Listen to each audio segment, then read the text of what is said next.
Indonesia sejatinya sudah memperkuat Natuna dengan batalion komposit untuk mengantisipasi agresivitas Cina.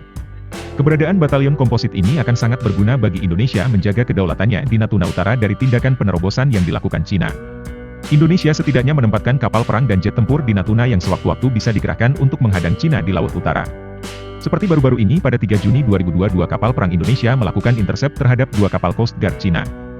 Setelah sampai di lokasi, kapal Coast Guard Cina diusir keluar dari Natuna Utara. Unsur Cina tersebut menurut dan lantas pergi dari Natuna Utara. Inilah salah satu kegunaan adanya pangkalan militer di Natuna. Indonesia jadi lebih leluasa memproyeksikan kekuatan militernya untuk menghadapi eskalasi yang ada di Natuna Utara.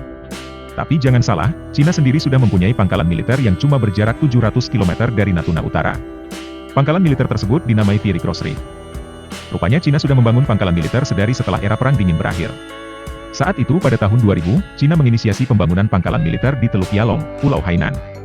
Negara pertama yang membangun pangkalan militer baru di Asia Pasifik setelah Perang Dingin adalah Cina. Itu terjadi di Teluk Yalong di Pulau Hainan di tepi utara Laut Cina Selatan selama akhir 2000, jelas Felix K. Chang dari Uniformed Services University of the Health Sciences dikutip dari Free. Orang, 14 April 2022.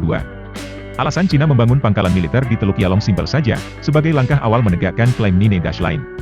Alasan nyata untuk membangun pangkalan itu adalah untuk lebih menegaskan klaim kedaulatan Cina atas perairan, katanya. Selain itu Cina sengaja membangun pangkalan di Teluk Yalong karena garnisun militernya disanya terlalu kecil. Garnisun itu tidak mampu mengakomodir kebutuhan Cina melakukan patroli jarak jauh angkatan lautnya.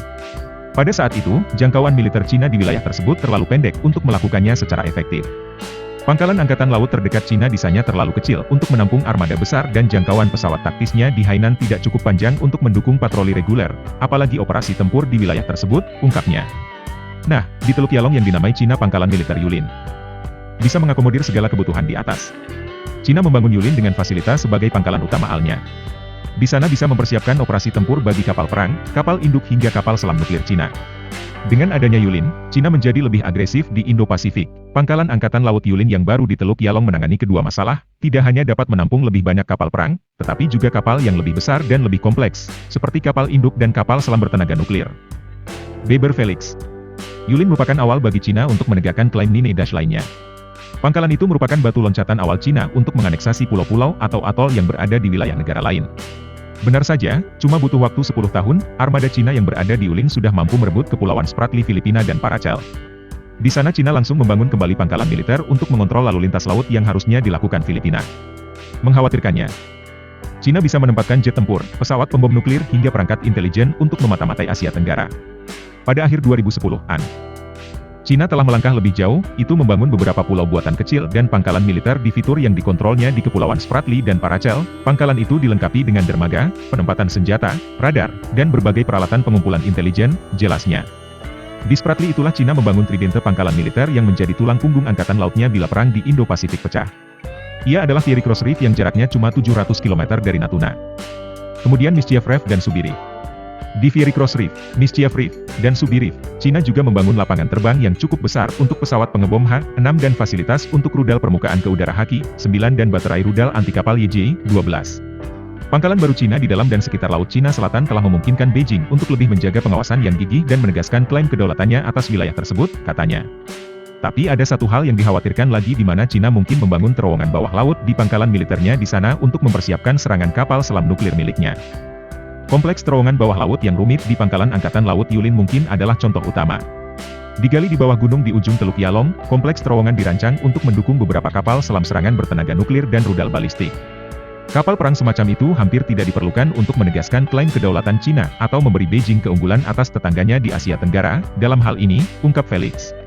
Selain itu Cina juga menempatkan satuan rudal anti kapalnya yang berbasis di darat di pesisir Kepulauan Spratly.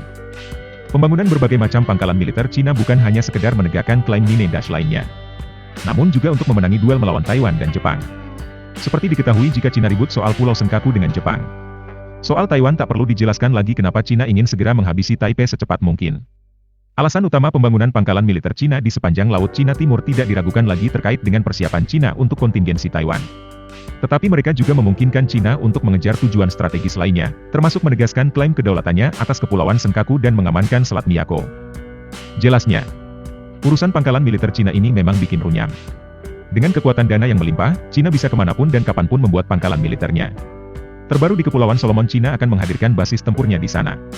Hal ini sampai membuat Australia berang bukan main karena Solomon begitu dekat dengannya. Kembali lagi ke Indonesia, Felix juga menyoroti persiapan NKRI menghadapi eskalasi dengan Cina di Natuna Utara. Felix menyebut bila Indonesia membuat pangkalan Angkatan Laut di Pontianak. Baru pada tahun 2014 Jakarta memperluas pangkalan Angkatan Laut Pontianak di Kalimantan, jelasnya. Setelah itu Indonesia melanjutkan pembuatan pangkalan militer di Natuna. Di Natuna inilah Felix menjelaskan jika Indonesia sedang mempersiapkan 3 kapal selam penyerang untuk membungkam Cina di Natuna Utara.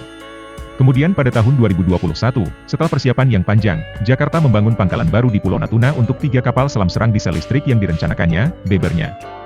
Cina memang punya modal kuat di Natuna Utara, namun Indonesia juga tak bakal kalah menyoal mempertahankan kedaulatan. Terima kasih sudah menonton video dari kami. Silahkan like dan subscribe, nyalakan lonceng, untuk berlangganan berita militer dari kami.